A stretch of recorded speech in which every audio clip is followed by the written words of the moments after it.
I'm not so famous after all. Anyway, nice to have all of you here. It's a long journey here for me from the farms of southern Idaho, where I grew up, to next door to Disneyland, with all the spotlights and cameras and all of you here. It's just a bit much. I did my first for-pay seminar in 1963 at the Beverly Hilton Hotel in Beverly Hills, California, called Adventures in Achievement. So this now makes my year number 41. So not a year. And my big purpose now is to keep my journey going. I just got back from Argentina last week, and next week I go to Venezuela. Toward the end of the month, back to Italy and Europe. A little later in the year, Asia, South Africa, and Australia, and who knows where else. So from my travels around the world, I just really dropped by to say hello and share some ideas. But I'm thankful for the opportunity to share these ideas one more time.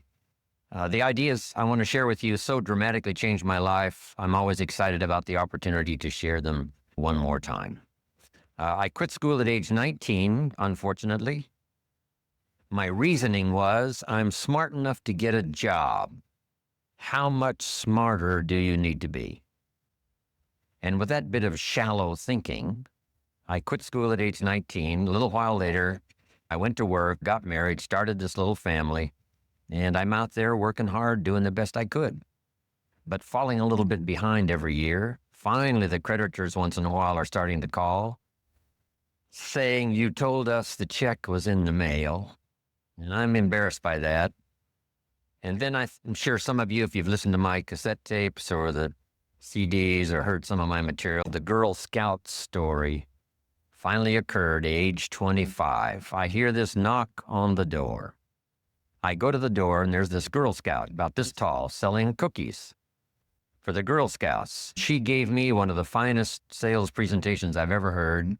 Special deal, several flavors, Girl Scouts, best organization in the world, only $2. And with a big smile, she very politely asked me to buy. No problem. I wanted to buy. Big problem. I didn't have $2 in my pocket. I'm a grown man. I live in America. I'm married with a family. I've been to college, and I didn't have the $2 in my pocket.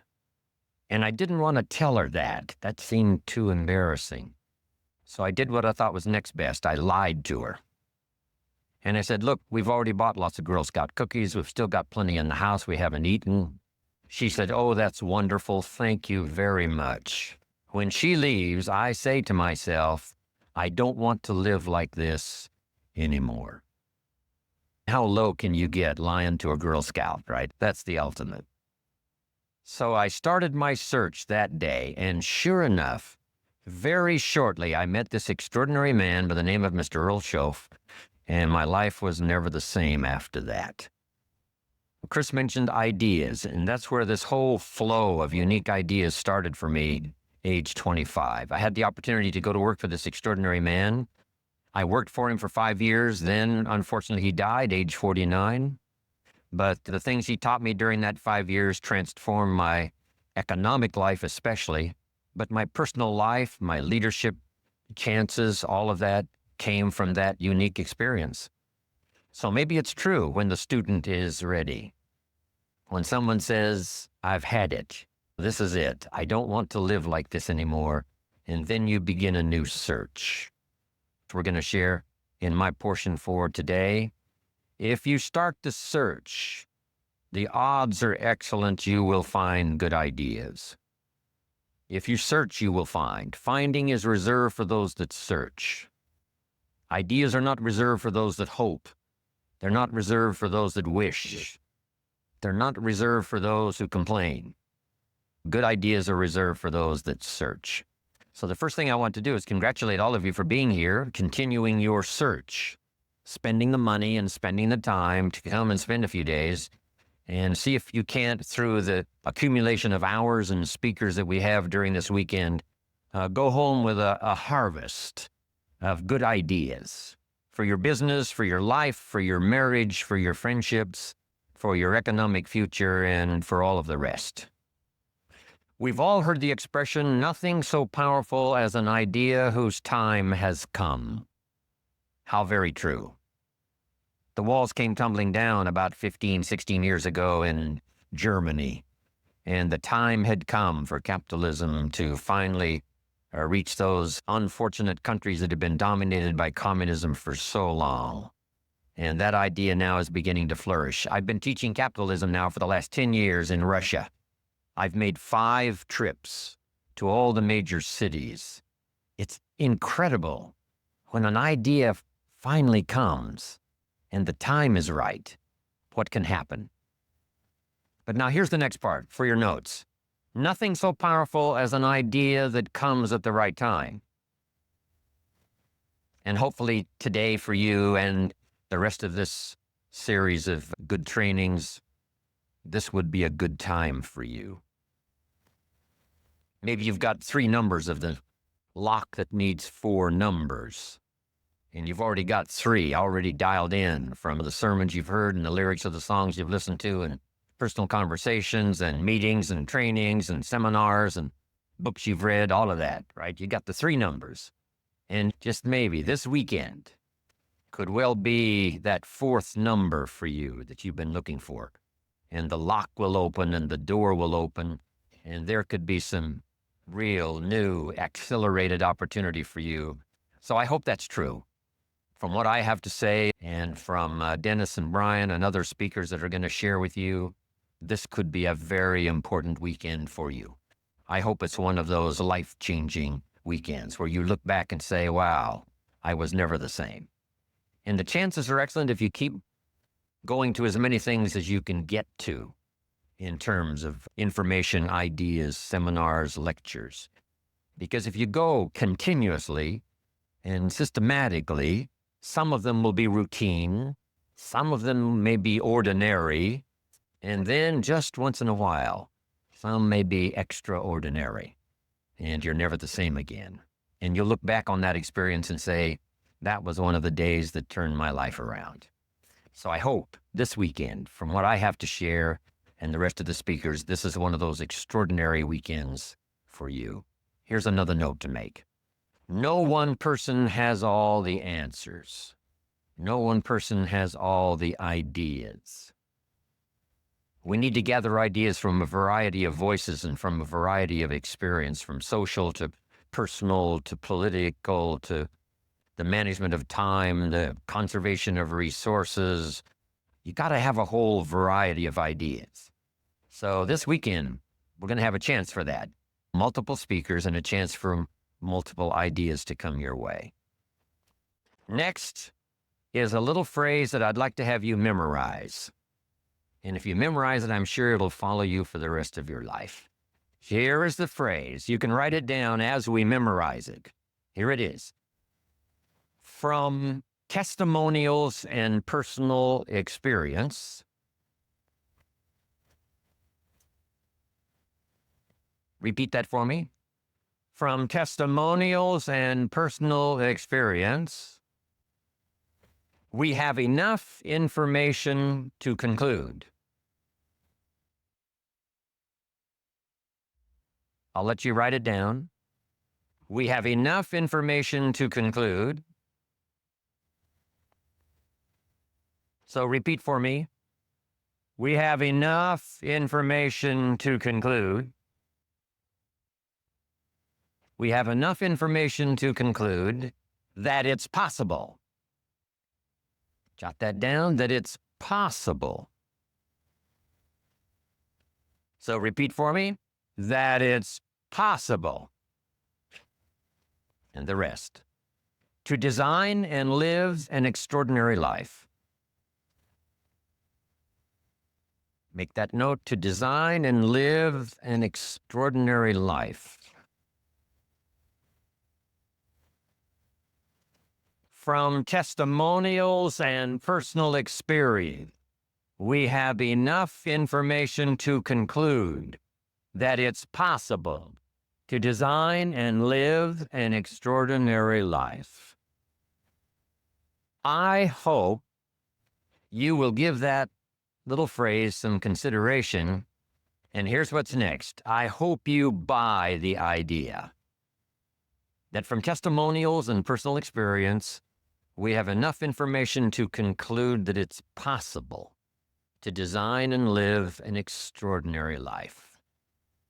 And what I want this weekend to be for you is the gathering of more ways and means to design and live for you an extraordinary life.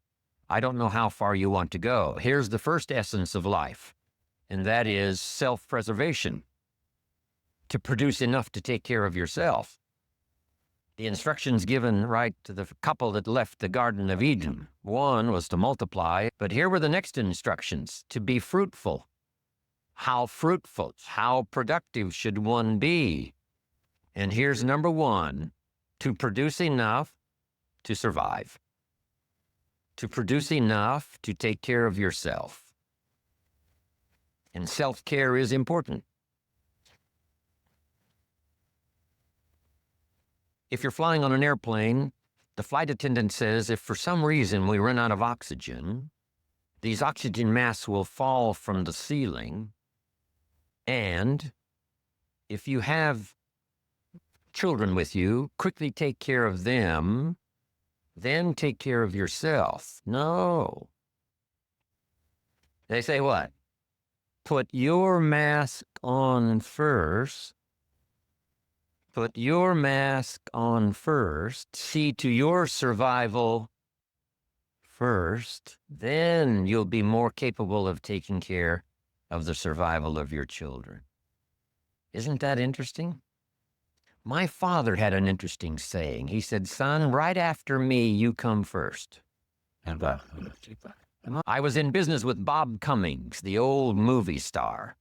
We were in the health and nutrition business together back in the 60s, 61, 2, 3. Bob had an interesting saying. Here's what he said. I'll take care of me for you. Will you please take care of you for me? So the first challenge in life is to take care of yourself. It is to survive. So to produce enough to survive, to take care of yourself. But now what's next? All alone, it's a lonely life. So let's say the man now chooses a partner. Now he must figure out how to produce enough for himself and his spouse, his wife, his partner. Someone says, why do that? Why not just take care of yourself? And the answer is, it's a very small life. It's a very limited life. We wouldn't call it flourishing. We wouldn't call it abundant. Just taking care of yourself. That is the first rule, but that's only the beginning. Now he must produce enough for himself and for his wife. And here's the key phrase to make a note of, to live the higher life. A life of togetherness. The storyteller says, it seems even God didn't want to be alone. He created all of these angels. So, to join with someone now, you must produce enough for yourself, for your partner. Now, is that it? And the answer is no. How about children? Let us have children. That's a unique experience. So now if the man has a wife and now he has children, here's the challenge, to produce enough for himself and his family. Now someone says, why take on all of that? Why not just take care of yourself? You could, yes, but you couldn't live this more extraordinary life without taking on the responsibility of having a partner, having some children, and live that kind of extraordinary life. So I think everybody would agree. Now, is that the end of it? No. Here's the next challenge, to produce more than you need for yourself and for your family. Someone says, now, why start being ridiculous here? Yes, produce enough for yourself. Yes, if you want to get married, produce enough for yourself and for your spouse. Now, with children, produce enough for your family. But why do more than that? To live a more extraordinary life. So now the man produces more than he needs for himself and for his children, so that he can be a person of benevolence, so that he can give and so that he can share. That's the more abundant, that's the more extraordinary life. To produce more than you need for yourself and for your children. Is that it? How about producing much more than you need for yourself and for your family? Someone says, now you're off the scale. Why work that hard? Why go that far? Why produce that much? And be a bit benevolent and that's it. But why not go this next step and produce much more than you need for yourself and for your children? And when someone says, why do that? All of us know the answer, right? Why not? If you've got the talent and the skill and the opportunity, why not put all of that together and see if you couldn't produce much more than you need for yourself and for your family? Let's say you earned $10 million this year and you and your family only need $3 million, which would probably cover most families, right? Some families are more expensive than others, as I discovered. But let's say $3 million would cover a big, high percentage. So now if you and your family only needed $3 million for the year, now you have $7 million to give. If you've got the talent and the skill and the time and the opportunity and the occasion and all this stuff comes together, why not? Let's go one more. How about producing far more than you need for yourself and for your family? And live the far more life. We've heard the story of Andrew Carnegie, right? Andrew Carnegie said this. He built the big steel industry back in the 20s here in America. Here was Andrew Carnegie's goal. I'm going to spend the first half of my life earning money. I'm going to spend the last half of my life giving it all away. Isn't that extraordinary? Wouldn't you call that an extraordinary life? And the answer is yes. He got so excited by that goal that the first half of his life, he earned $400 million, which back then was a lot of money. So $40 billion he earned the first half of his life. Guess what he did with the last half of his life? He gave it all away. And the big question is, why do that? And the answer is, why not? If you've got the opportunity to live, design and live an extraordinary life, why not do that? So here's what I want this weekend to be for you. Plenty of ideas to take home, chew on, digest, throw some away, refine some, accept some, do some, whatever. That's what this weekend is really for. To send you home with a whole new library of thoughts to ponder, ideas to try, disciplines to work out, some skills to learn. And if we do that and do it well this weekend, you will say, hey, it was certainly worth the time and the money to go to that weekend Jim Rohn seminar, Jim Rohn and Friends. Now make these notes. What I hope you find here this weekend. Ideas plus inspiration. That's the mixture that really turns things on, sends a entrepreneur program into high gear. Ideas plus inspiration. We need ideas for the goals and plans, and we need inspiration for the emotional vitality to put it to work, to make it grow, make it multiply. And here's what else I hope you'll find here. Guidelines for translating response into results. You've responded to the call, come, search, look, listen, take notes, get it, to take home with you. And I'm sure you're going to respond well to the seasoned teaching and training that is going to be delivered here this weekend. But here's the key, guidelines for translating response into results. Because results is the name of the game. There's no purpose in learning just for learning's sake. Wisdom and faith, as powerful as those components are, serve no useful purpose unless they are deposited. So make a note of the word deposited. Wisdom and faith deposited into activity.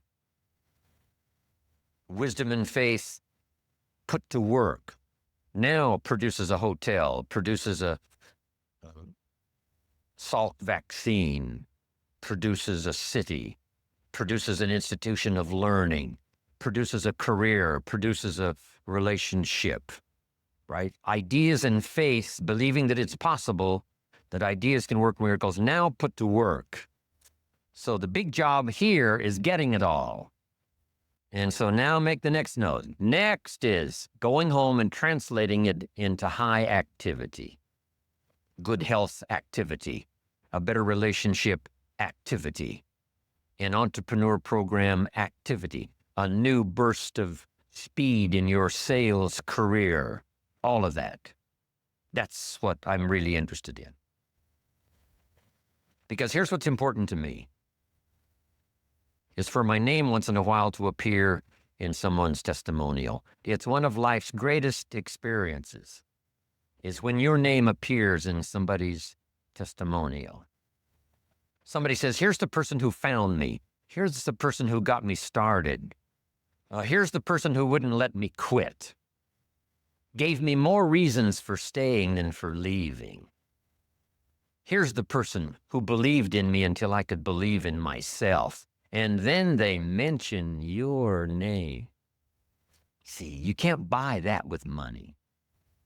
And you don't have to give lectures and seminars to do it. You don't have to have an audience like this for the weekend in order to deliver value to someone's life. What if you had breakfast with a friend at Denny's 4 years ago, and you recommended this book that really meant a lot to you, and you said to your friend, you've got to read this book. I think it'll make a major contribution to your life. And your friend accepted the idea, went and got the book. Now, 4 years later, he's giving his testimonial. His business has flourished. His marriage is safe. Things are going extremely well. And someone says, where did this all begin for you? And he will say, 4 years ago at Denny's coffee shop. I sat with my friend, and he insisted that I read this book. I went and got it. And that book led to the next book. That led to the next class. That led to developing skills I never had before. That led to some more seminars and lectures. And now look at my business. Look at my life. It's flourishing. But it all began 4 years ago, Denny's coffee shop, when someone said, you've got to read this book. See, that's a person-to-person seminar. And those are just as valuable as person to 1,000, person to 10,000. It doesn't matter the number. If you have a chance to deliver, quote a poem, recommend a book, here's a phrase, like I gave you this one to memorize. I think you'll remember this one maybe for a long time. Just something that's really extra meaningful to someone, whether it's at breakfast or wherever it is, whether it's for a child or whether it's for an adult, a friend, a business associate. If you'll keep up that process, I promise you, your name will continually appear in people's testimonials. And now I've had this happy experience now for the last 40, 45 years. And so that's one of the reasons why I came here this weekend, right? I don't need the money.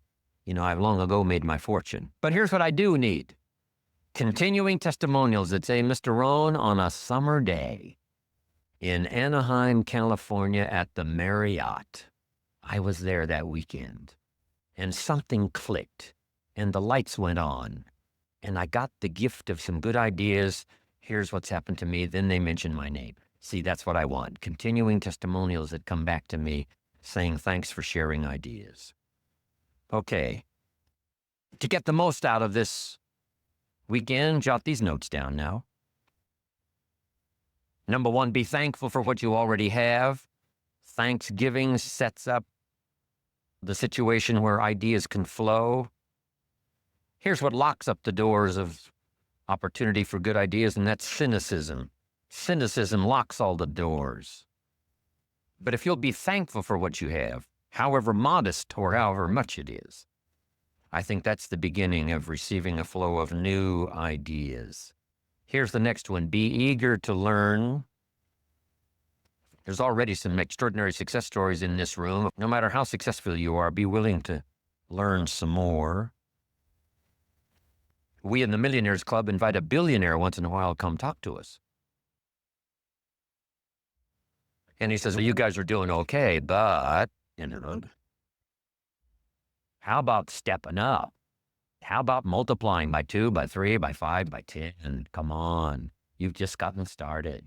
No matter how well you're doing, we could all use another idea, a couple of other things that linked together with what you already know could give you a whole new burst of productivity and extraordinary lifestyle.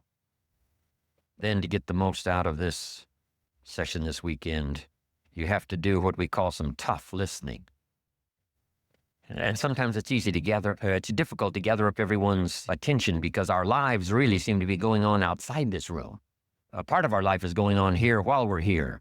Some of us, our kids are out there and our business is out there and our career is out there and our job is out there and everything is out there. So sometimes it's difficult to bring yourself within the, framework inside these 4 walls and just really concentrate and do your best to get it all. Because I know how meaningful ideas can be. The name Earl Schoaf still rings in my mind. I'm 25 years old after the Girl Scout story experience. I'm introduced to a man who I had a chance to go to work for, and over the next 5 years, the ideas he shared with me not only made me rich, but gave me the foundation for a long-term career of sharing ideas, building business, making profits, hopefully wise investments, made an extraordinary contribution to my life. This unique man, he only went to the 9th grade in school. So the things he shared with me over that 5-year period were very simple, very ABC. But that's where I got all of those simple phrases. Let me just review some of them for you very quickly. For things to change for you, I kept hoping the government would change and taxes would change and prices would come down and things would get better. And then he said, for things to change for you, Mr. Rohn, you have to change. Wow, what a new revelation. Next, he said, don't wish it was easier, wish you were better. All of this started me on this unique journey of what I now call personal development. This is, don't wish for less problems, wish for more skills. It's not less problems that makes you successful. It's more skills that makes you successful. I tried to convince him by showing him my paycheck that I wasn't doing well and I blamed it on the company. And I said, this is all the company pays. He said, no, that's all the company pays you. I thought, well, that's a new way to look at it. He says, doesn't the company pay some people 3, 4, 5 times this amount? And I said, yes. He says, well, then this is not all the company pays. This is all you get until you requalify, accelerate your qualification for the bigger numbers. See, that was all great revelation to me. I tried to convince him that things cost too much. He said, no, you can't afford them. All of these were new ways of looking at things. Unbelievable. Now, some of the things that really accelerated my learning curve so that I could do better quickly was learning the success equations. Here's 3 of them. The first one comes from the Bible. The question was asked 2,000 years ago in the Bible, according to the storyteller, what is the key to greatness? What's the key to self-esteem? What is the key to getting honors and trophies to put on the mantle above the fireplace? What is the key to receiving great respect? What is the key to wealth and abundance? What is the key to all of that? An extraordinary life. And here's the answer that was given. Capsule form, according to the storyteller, the answer was, find a way to serve many people. Find a way to serve. Find the ways and means. Start rendering service. The more you serve, the greater your fortune. Service to many leads to greatness. John Kennedy, on his inaugural to be president of the United States all those years ago. Here's what he said. Don't ask. John said, don't ask what the country can do for you. Ignore these promises of what everyone's saying, what the country can do for you. He said, don't ask what the country can do for you, but ask what? What could I do for my country? See, that's the whole turnaround in philosophical thinking. By asking, you receive so little. By serving, you receive so much. So rather than settle for the pennies of what someone could do for you, why not turn it around and find some way to serve? Here's what I taught the Russians. Johnny mows Mrs. Brown's lawn. She pays $3. Every time he mows her lawn, he collects $3. Thinking in terms of what could I do for my country? Surely Mrs. Brown is one of the members of the country. So he mows her lawn and collects $3 and starts what we call an income and a career. Now what's next? And here's what the Russians were excited about. What if Johnny gets Pete to mow Mrs. Brown's lawn? She still pays the $3, but now Johnny gives Pete $2 for mowing the lawn and keeps $1 because he's the one that got the work. Now we have the beginning of an entrepreneur. Now we have the beginning of fortune. I started part-time on a little adventure learning skills and disciplines. And here's what I began to say with my little part-time job. I said, I'm working full-time on my job and I'm working part-time on my fortune. And the reason is because I found the mechanics. I found the philosophy. I started working it, serving other people. One way to serve is to mow Mrs. Brown's lawn and get the $3, finding ways to serve. That's the key to wealth and greatness. Then here's the next one, and everybody knows this one. I heard Zig say it over 40 years ago, Zig Ziglar. And when he said it, I wrote it down, and if you haven't ever written it down, write it down. If you help enough people get what they want, you can have everything you want. If you help enough people get what they want, you can have everything you want. When I heard Zig say that, I wrote it down, and maybe you want to do this. Underline the word everything. So these are the success equations. This is the wealth formula from the Bible, from John Kennedy, from Zig Ziglar. In the journey of personal development, one of the first things to learn is the lesson of the seasons. For your notes, life and business is like the changing seasons. One of the best ways to illustrate what's happening in your business, what's happening in your life, is this illustration of the changing seasons. Frank Sinatra used to sing, life is like the seasons. Now, here's what's next. You cannot change the seasons. One of the things to come to grips with is what you can change and what you cannot change. You cannot change the seasons, but you can change yourself. Therein lies the chance to live an extraordinary life, learning to change yourself. In an economic sense, my mentor put it this way. To climb the ladder of success as high as you wish to climb, here's the key. Work harder on yourself than you do on your job. Work harder on yourself than you do on your job. He said if you work hard on your job, you can make a living, which is fine. But if you work hard on yourself, you could make a fortune, which is super fine. Then let's put it in philosophical language. Two things on economics philosophically. Here's the first one I learned. Your income is primarily determined by your philosophy. I didn't learn that until I was 25 years old. They never taught it in high school. I went to college one year and never heard it. Your income is primarily determined by your philosophy, not the economy. Then when I finally understood that, I got excited about it because I knew I couldn't change the economy, but I was assured that I certainly could change my philosophy. And I did that. And here's the philosophy.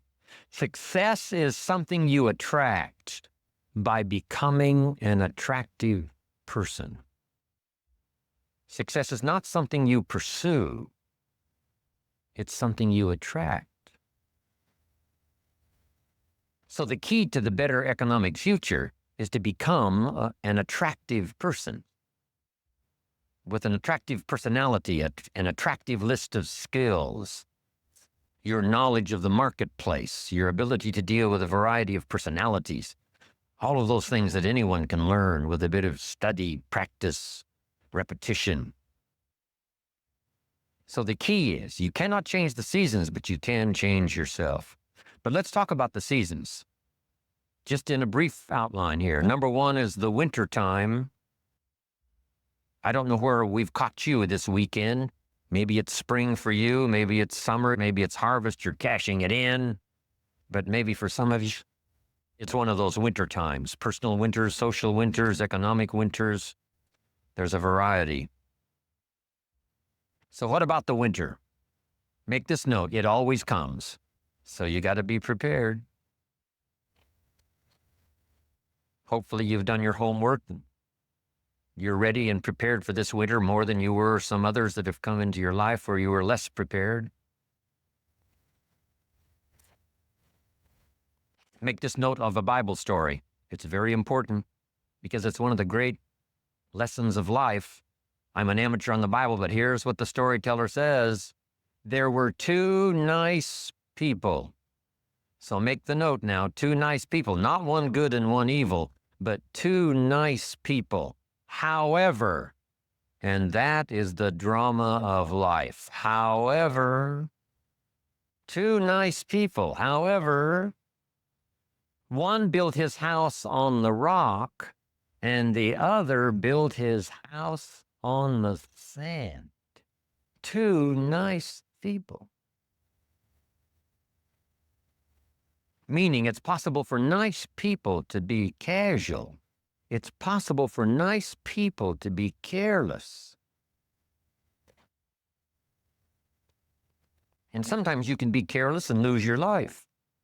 Not evil, just careless. For 2 or 3 seconds, waiting for the maniacs that are running the red light, crossing in front of you, even though the light is green.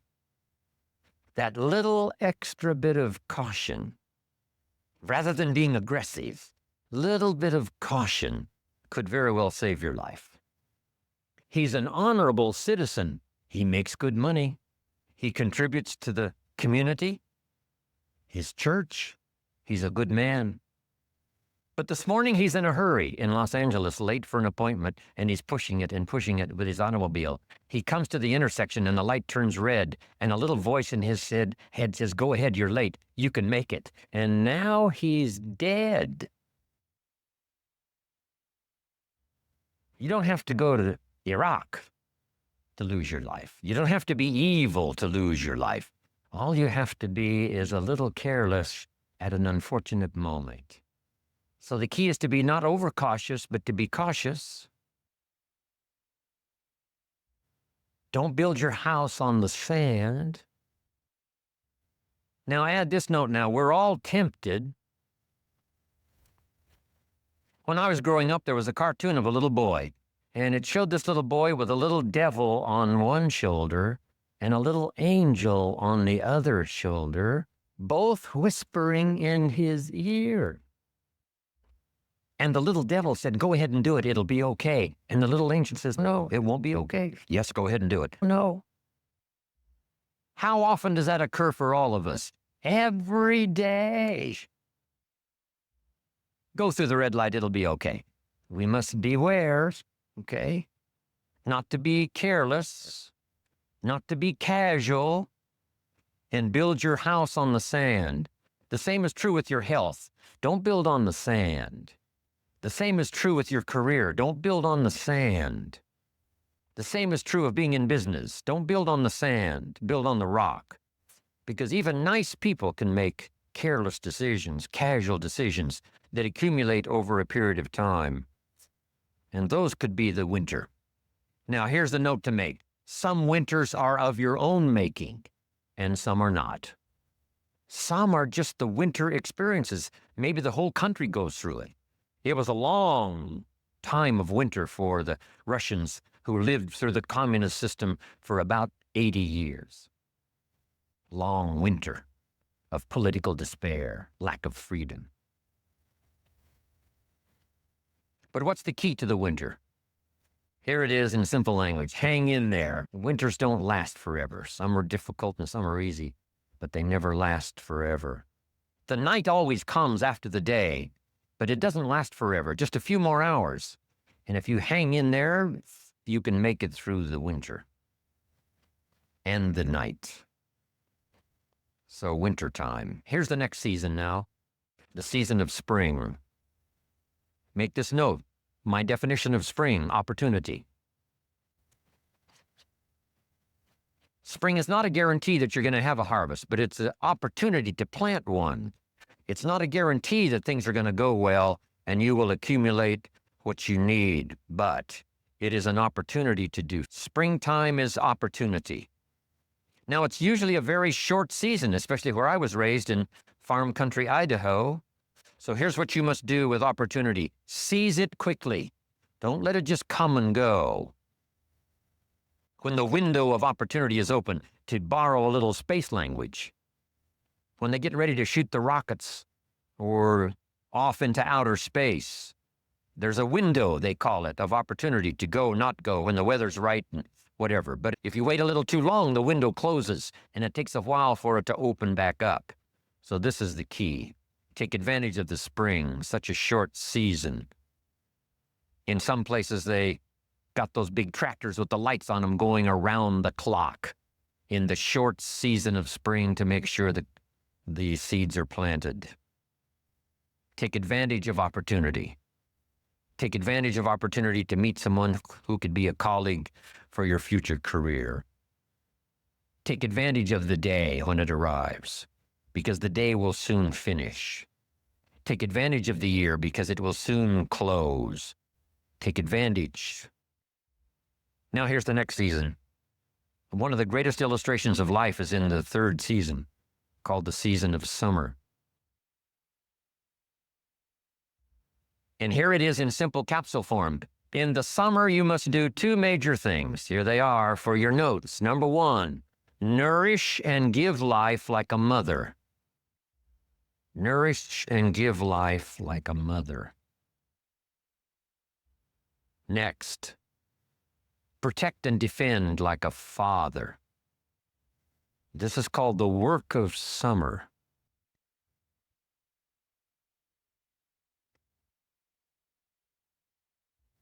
Any father would say to whatever threatens his family, take two more steps toward this family, you'll cease to exist.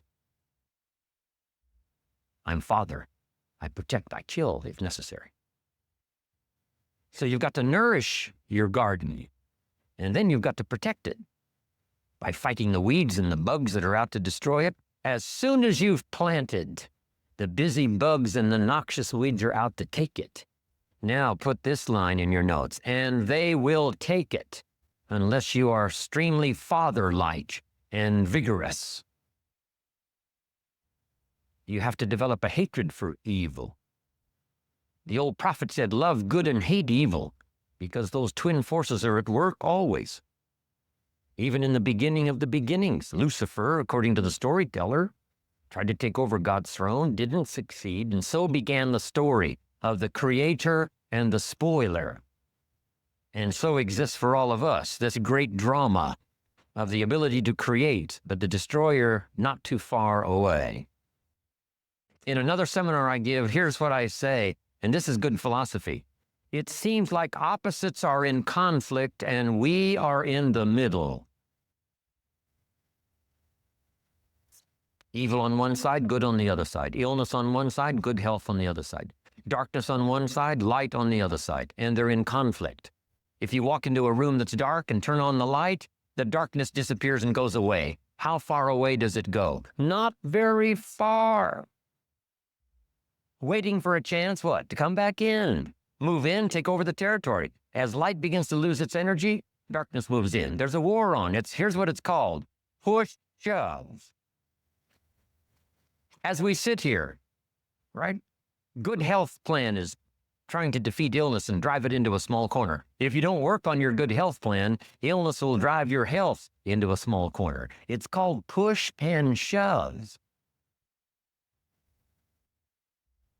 In your bloodstream, there are red corpuscles to nourish like a mother and white corpuscles to fight and kill like a father. Thank God for white corpuscles that think negative all day. White corpuscles say, just show me some infection, I'll kill it. Because if I don't kill it, what? It kills you. White corpuscles say, it's my job today to make sure you don't get killed. So I'm here to fight. Have you got that now? Red to nourish, white to fight.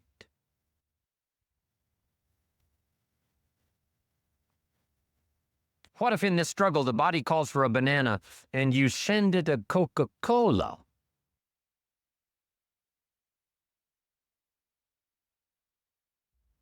And now the body has the right to say what? Whose side are you on?